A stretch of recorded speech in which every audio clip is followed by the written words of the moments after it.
artificial intelligence. Pengertiannya apa? Banyak. Kalau kalian cari di buku atau di Google ada orang per orang mengartikan beda. Tapi intinya sama.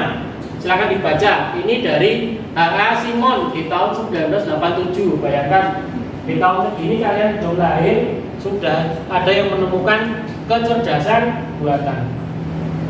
Artinya apa? Menurut Simon, kecerdasan buatan itu apa? Kawasan penelitian aplikasi dan instruksi yang terkait dengan pemrograman komputer untuk melakukan sesuatu hal yang dalam pandangan manusia adalah cerdas. Ya, kawasan penelitian berarti si AI bukan aplikasi, tapi suatu tempat atau suatu lokasi untuk penelitian. Kawasan itu kan tempat ya. Nih, kemudian ada pengertian lagi dari si Rich and Knight di tahun 1991. Sudah lahir belum kalian? Belum. Sudah ditemukan AI.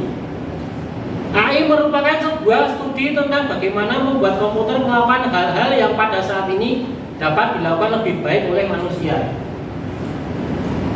Betul nggak? Betul ya. Contohnya kamu punya fotomu pengen jadi lebih bening, lebih halus, lebih mulus, lebih cerah, bisa pakai HP. Bisa HP model sekarang. Kalau kamu foto itu hasilnya apa? Lebih bagus ya dari aslinya ya. Itu kenapa? Karena efek dari si AI. HP sekarang misalkan harga 1,5 juta sama harga HP yang 2 juta. Kalau dipakai foto hasilnya bagusnya yang mana? Ini pengertian dari dua orang mengartikan si definisi kecerdasan buatan itu beda. Nah, ini juga ada lagi Encyclopedia Britannica mengartikan AI berbeda lagi dari kedua orang tadi. Artinya apa? Kecerdasan buatan atau AI merupakan cabang dari ilmu komputer yang dalam mempresentasi pengetahuan lebih banyak menggunakan bentuk simbol daripada bilangan dan memproses informasi berdasarkan metode heuristik atau dengan berdasarkan sejumlah aturan. Perhatikan di sini ada tulisannya cabang dari ilmu komputer. Berarti kalau kita belajar AI, paling tidak kita akan belajar yang namanya dengan komputer.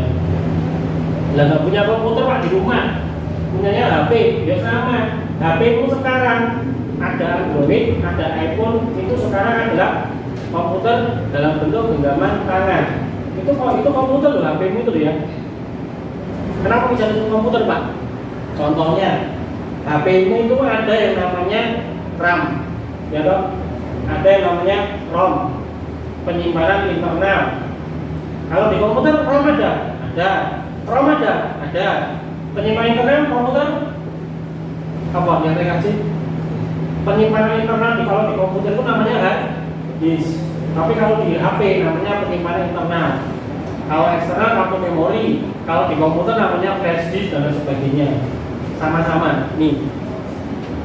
Makanya di sini merupakan cabang dari ilmu komputer. Kalau kita berbicara dengan AI, kita akan belajar yang namanya dengan komputer. HP-mu bisa dipakai membuka Google Chrome? Bisa.